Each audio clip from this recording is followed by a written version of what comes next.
قال النبي صلى الله عليه وسلم أخلص دينك يكفك العمل القليل হযরত মুহাম্মদ সাল্লাল্লাহু আলাইহি ওয়াসাল্লাম বলেছেন যে তোমার ঈমানকে খাঁটি করো, অল্প আমলে নাজাতের জন্য যথেষ্ট হইবে।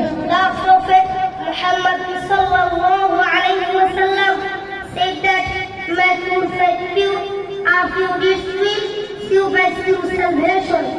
خيركم من تعلم القرآن وعلمه.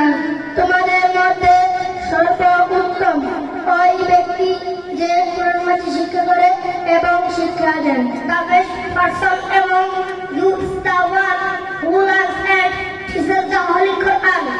طلب العلم فريضة على كل مسلم.